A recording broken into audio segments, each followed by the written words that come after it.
नज़ीर आपको अपने प्लेटफॉर्म पे खुश आमदीद कहता है। नाजरीन, आज हम फौजी और अस्करी अजारादारी के हवाले से बात करते हैं, जिसको हम आमरीत भी कहते हैं, जिसको हम डिक्टेटरशिप भी कहते हैं, मोनोपोली भी कहते हैं, हम इसको इलीगल ऑक्यूपेशन भी कहते हैं। मुख्तलिफ इलाकों में या मुख्तलिफ सतह की डिक्टेटरशिप के लिए हम मुख्तलिफ नोयत के इस्तिलाहात यूज़ करते हैं। तो ये किसी भी मुल्क, किसी भी शख्स, किसी भी अदारे और किसी भी इलाके में या किसी भी मुल्क में गैर कानूनी, गैर अखलाकी कब्जे को हम फौजी, मिलिट्री या डिक्टेटरशिप का बहरहाल हम नाम नाम देते हैं।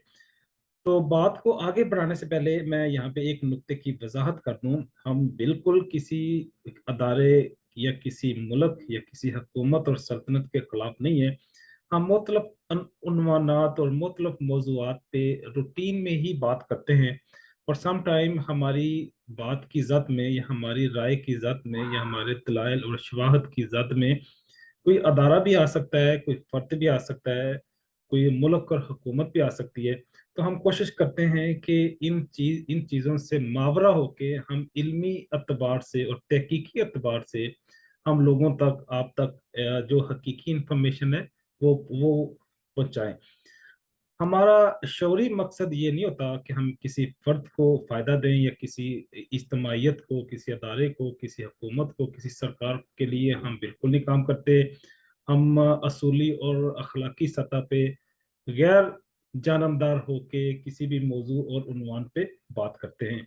तो क्योंकि जो मिलिट्री डिक्टेटरशिप है, या जिसको आम जुबान में फौजी और अस्करी अजारादारी कहते हैं, ये मुख्तलिफ ममालिक के अंदर बहरहाल एक चैलेंज मौजूद है, एक मसले की शक्ल में मौजूद है। तो इसलिए मैंने और मेरे अदारे ने, मेरे स्टाफ ने फैसला किया कि हम इस डिक्टेटरशिप पे बात करेंगे।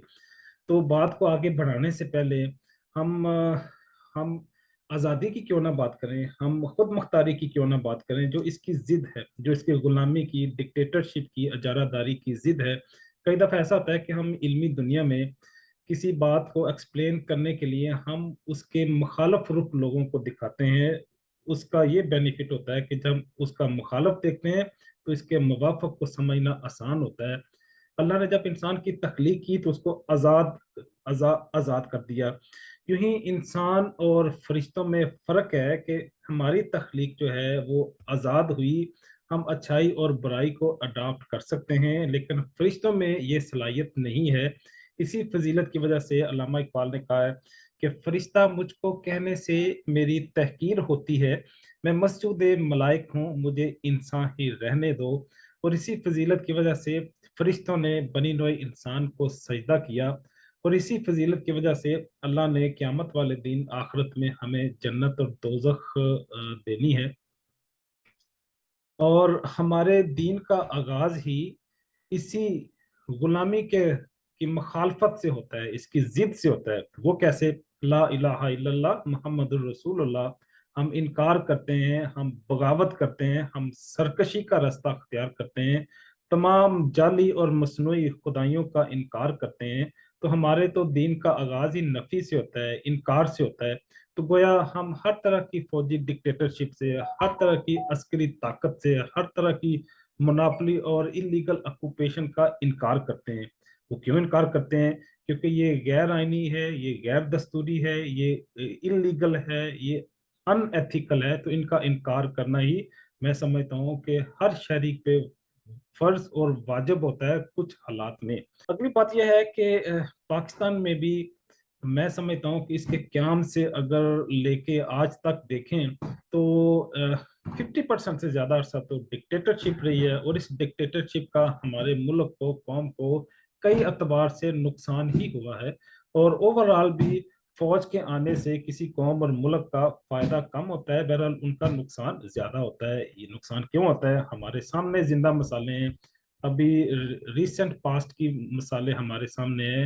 वो चाहे कर्नल कजाफी की शक्ल में हो, जो लीबिया में हमने तबाही देखी, हम हाफिजुल असद की शक्ल में, हम उनके बेटे जो है बिशारुल असद की शक्ल में, या हमने ये सारे जो ये दोनों जो थे, हाफिजुल असद और उनका बेटा बिशारुल असद, ये शाम से तलक रखते थे। शाम की तबाही का हमने नज़ारा किया। इराक में हमने देखा, वहाँ पे भी मिलिट्री अस्करी डिक्टेटरशिप थी सदाम हुसैन साहब की शक्ल में। उनकी भी हमने तबाही देखी और सुनी और उसका मुशाहदा किया। इसी तरह हम अगर मिस्र की भी मिसाल देखें तो वहाँ पे भी फौजी डिक्टेटरशिप अपनी बदतरीन शक्ल में मौजूद है। वहाँ पे जमहूरी हुकूमत को हटाया गया, डॉक्टर मुर्सी की हुकूमत को ख़त्म किया गया, और एक बदतरीन डिक्टेटरशिप जनाब अबुल फतह अस्सीसी साहब की शक्ल में आज भी वहाँ पे बड़े तम तराक के साथ मौजूद है। और उसको इंटरनेशनल सतह पे हमायत हासिल है कई सारे मुल्कों की, कई सारी कौमों की, कई सारे अदारों की। तो क्योंकि बिन अवी सतह पे उम्मत मुसलमान को मजरूह करने के हवाले से, कमज़ोर करने के हवाले से कई सारे अज़ाइम मौजूद हैं, तो वो अज़ाइम और वो मकासद आपको बांग्लादेश में, पाकिस्तान में, मिस्र में, इराक में, लीबिया में महसूस भी होंगे और आप उनका नज़ारा भी करेंगे। तो मजमूई तौर पे इन डिक्टेटरशिप का क्योंकि मुल्कों और कौमों को नुकसान होता है, तो नुकसानात के वाले से मैं एक थोड़ा सा उनका जायजा पेश करके आपसे इजाज़त चाहूँगा। इनका सबसे बड़ा नुकसान ये होता है कि इसमें बैरूनी अनासर तो शामिल ही होते हैं। इंटरनेशनल सतह पे जो कुव्वतें हैं अपने मखसूस एजेंडे के साथ उस डिक्टेटरशिप की आड़ में आके अपने एजेंडे को अमली जामा पहनाते हैं। वो अपने मफादात का तहफ़्फ़ुज़ करते हैं। वो मुल्क और कौम के मफादात का तहफ़्फ़ुज़ नहीं करते, ना उनकी वो तरजीहात होती हैं। तो ये मैं समझता हूँ कि उन मुल्कों और कौमों को नुकसान होता है। हमने भी देखा परवेज मुशर्रफ साहब के दौर में, वो तो खैर मेरी जवानी और होश का के वाक़यात हैं कि जनाब परवेज मुशर्रफ साहब ने लाल मस्जिद को लाल कर दिया। वहाँ पे मासूम बच्चों को उन्होंने जिस तरह से शहीद किया, खाना खुदा पे जिस तरह हमला हावर हुए, उसका हमने नज़ारा किया। हमने परवेज मुशर्रफ साहब की क़यादत में देखा कि शहरों के अंदर खातीन की, औरतों की, लड़कियों की मैराथन रेस कराने की कोशिश की गई। हमने ये भी देखा कि उन्होंने फिर इनलाइटन मॉडरेशन का नारा लगाया, सबसे पहले पाकिस्तान का नारा लगाया। हालांकि सबसे पहले तो कुरान होना चाहिए था, सबसे पहले तो इस्लाम होना चाहिए था, क्योंकि पाकिस्तान का तो क्याम ही इसी दीन और इसी मजहब की बुनियाद पे हुआ था। पाकिस्तान का मतलब ही ला इलाहा इल्लल्लाह मुहम्मदुर रसूलुल्लाह था। तो इसलिए ये तो नहीं हो सकता कि आप ब्रदर इस्लामी मुल्क पे हमले कराएं, वहां पे कत्लेआम करें, अपने मुल्क की मसाजिद को शहीद करें, कौम की बेटियों को कत्ल करें और कहें कि सबसे पहले पाकिस्तान। ये नारा तो मैं समझता हूँ इस्लाम की भी नफी है और क्या मैं पाकिस्तान की भी नफी है। हाँ, तो जब मैं इनकी नुकसानात की बात करूं, तो फौज को खुद खुद से भी इस डिक्टेटरशिप का नुकसान होता है। वो नुकसान क्यों होता है? क्योंकि फौज का मजाज ही ऐसा नहीं, उनकी तरबियत ऐसी नहीं, उनकी ट्रेनिंग ऐसी नहीं। उनको इस अंदाज में बनाया ही नहीं जाता कि वो अदारों को, हुकूमतों को चलाएं। तो जब उनका मजाज और उनकी तरबियत ही नहीं होती, तो वो फिर मुल्क को, कौम को, हुकूमत का नुकसान ही करते हैं। और उनका जो एक्चुअल रोल है, जो हकीकी किरदार होता है, वो मजरू होता है। तो हमने देखा फौज का किरदार जो कारगिल में था। हमने देखा जो उनका किरदार 1971 71 में बांग्लादेश में हुआ। हमने उनका किरदार सियाचिन में भी देखा। तो ये क्योंकि मुकाबले सताइश किरदार नहीं है, तो इसकी वजूहात मैं समझता हूँ किसी न किसी सतह सतह पे इसी डिक्टेटरशिप की वजह से भी है कि कौम फिर मतनफर हो जाती है। कौम और इन मिलिट्री या अस्करी अदारों के रास्ते जुदा हो जाते हैं, जो किसी भी शक्ल, किसी भी सतह पे अलग नहीं होने चाहिए। और इमरान खान का भी आज तक उनकी भी सोच यही है कि मुल्क का, कौम का, हुकूमत का और मिलिट्री का, अस्करी अदारों का रास्ता अलग नहीं होना चाहिए। इनका तल्लक, इनकी मोहब्बत, इनका प्यार, इनकी दोस्ती और इनकी अखुवत रवादारी एक दूसरे के साथ बला मशरूत जारी रहनी चाहिए। यूं ही मुल्क और कौम की बला की जमानत, इनकी बका की जमानत हो सकते हैं।